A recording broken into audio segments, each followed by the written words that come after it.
अस्सलाम वालेकुम दोस्तों, मैं डॉक्टर बरजीस। कैसे हैं आप? उम्मीद करता हूं कि आप ठीक होंगे।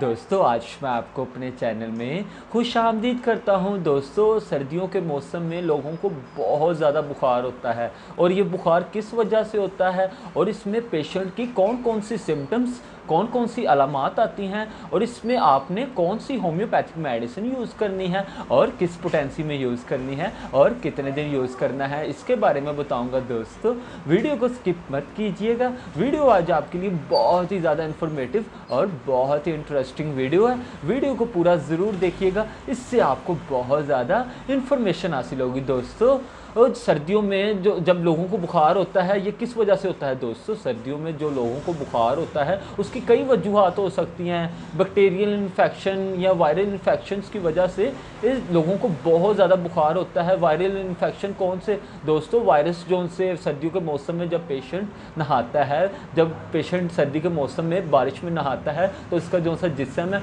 वो बहुत ज़्यादा कांपता है और बहुत से वायरस जो उनसे उसके नाक और मुंह के थ्रू अंदर जा रहे होते हैं और साथ ही साथ पेशेंट को बहुत ज़्यादा कफ आ रही होती है, सीवियर कफ आ रही होती है। इतनी कफ आ रही होती है कि नाकाबिले बर्दाश्त होती है। और कुछ पेशेंट की जो सी कफ है, खांसी है वो खुश्क होती है, ड्राई होती है। और कुछ पेशेंट की जो सी कफ है, खांसी है, वो म्यूकस वाली होती है। वाइट कलर का म्यूकस हो गया, ग्रीन कलर का म्यूकस हो गया। ये भी बुखार की एक बहुत बड़ी वजह है और बहुत बड़ी अलामात और वजह भी है। दोस्तों, साथ ही साथ पेशेंट की जो सी आंखें उसमें भारीपन होना शुरू हो जाता है। आंखों में बहुत ज़्यादा भारीपन के साथ साथ आंखों में बहुत ज़्यादा दर्द होती है, सीवियर दर्द होती है।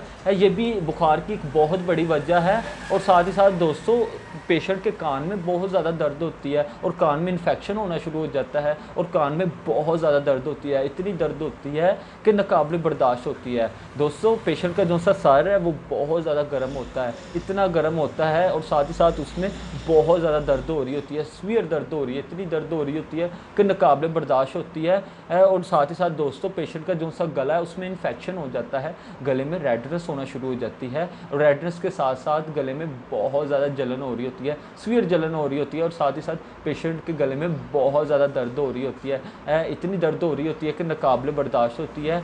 और साथ ही साथ दोस्तों, पेशेंट में जो सी दूसरी इन्फेक्शन की जो सी वजूहत है, दोस्तों, पेशेंट को बहुत ज़्यादा नोज़ में से डिस्चार्ज होता है, इतना डिस्चार्ज होता है कि नाकाबिले बर्दाश्त के पेशेंट की जो सी नोज़ में से डिस्चार्ज है वो रुक नहीं रहा होता। और साथ ही साथ पेशेंट को जो सा पेशेंट के जो सी चेस्ट है उसमें इन्फेक्शन होना शुरू हो जाता है, चेस्ट में भारीपन होना शुरू हो जाता है और चेस्ट में बहुत ज़्यादा पेन होती है, सीवियर पेन होती है, इतनी पेन होती है कि नाकाबिले बर्दाश्त होती है। और साथ ही साथ दोस्तों, पेशेंट को जो सा यूरिन पास से करते वक्त यूरिन में इन्फेक्शन होना शुरू हो जाता है। अब दोस्तों, मैं आपको बुखार की सिम्टम्स के बारे में बताऊंगा। इसका जो सा पेशेंट है उसमें कौन कौन सी अलामात आती हैं, कौन कौन सी सिम्टम्स आती हैं।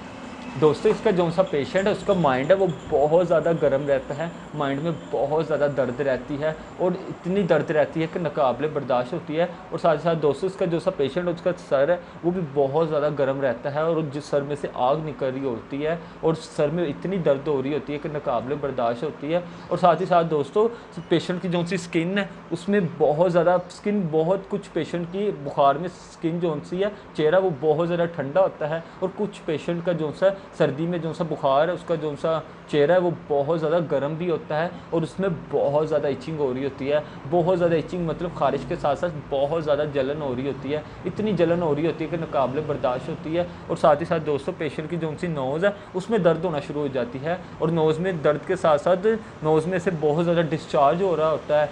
और दोस्तों, पेशेंट का जो सी ज़बान है वो बहुत ज़्यादा सूखी होती है, ड्राई टंग होती है, सूखी होती है। और साथ ही साथ पेशेंट का जो सा गला है उसमें भी रानस होना शुरू हो जाता है। रानस मतलब कि गला खुश्क होता है, पेशेंट बहुत सा पानी पीता है लेकिन फिर भी गला खुश्क रहता है। और साथ ही साथ जब पेशेंट को भूख नहीं लग रही होती, पेशेंट जब भी कुछ खाने की कोशिश करता है तो उसका कुछ खाने को दिल नहीं करता। जब वो कुछ खाने की कोशिश करता है उसको साथ ही वॉमिटिंग आना शुरू हो जाती है, मतलब कि बहुत ज़्यादा उल्टी आती है।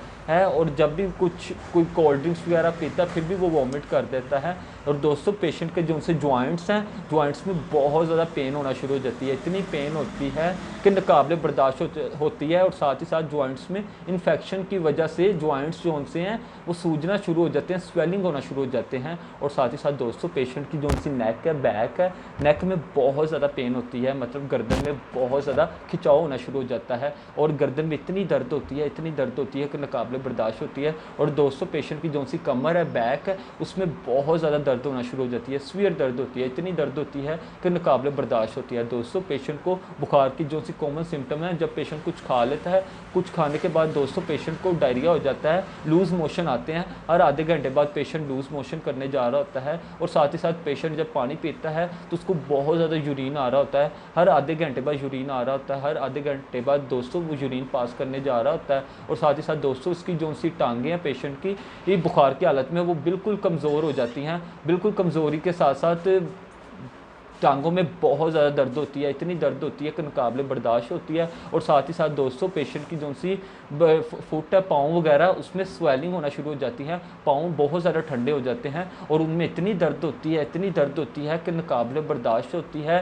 अब मैं दोस्तों आपको ये बताऊँगा कि आपने होम्योपैथिक मेडिसिन कौन सी यूज़ करनी है और किस पोटेंसी में यूज़ करना है और कितने दिन यूज़ करना है। दोस्तों आपने होम्योपैथिक मेडिसिन कार्बोवेज को 30 पोटेंसी में सुबह शाम खाली पेट 2-2 कतरे डायरेक्ट टंग 4 से 5 दिन लाजमी इस्तेमाल करनी है। अगर दोस्तों आपका जो सा फीवर है, बुखार है, वो 2 से 3 दिन का है, 3 से 4 दिन का, तो आप होम्योपैथिक मेडिसिन कार्बोवेज को 30 पोटेंसी में सुबह शाम खाली पेट 2-2 कतरे डायरेक्ट टंग 4 से 5 दिन लाजमी इस्तेमाल करें। अगर आपको इससे आराम लगे तो आप इसको आगे भी कंटिन्यू करें। अगर दोस्तों किसी का 1 हफ्ता या 1 मंथ हो गया या 2 मंथ हो गए हैं, उसने बहुत सी मेडिसिन खाई, बहुत से ट्रीटमेंट्स करवाएं, लेकिन पेशेंट को उससे रिलीफ नहीं मिला, तो वो होम्योपैथिक मेडिसिन कार्बोवेज को 30 पोटेंसी में सुबह शाम खाली पेट 2-2 कतरे डायरेक्ट टंग 8 से 10 दिन लाजमी इस्तेमाल करें। अगर पेशेंट को इससे आराम लगे तो इसको आगे भी कंटिन्यू करें। दोस्तों अगर आपको मेरी वीडियो अच्छी लगी हो तो ज़रूर लाइक कीजिएगा। अगर आपने मेरे चैनल को सब्सक्राइब नहीं किया तो मेरे चैनल को ज़रूर सब्सक्राइब कीजिएगा। मैं आपके लिए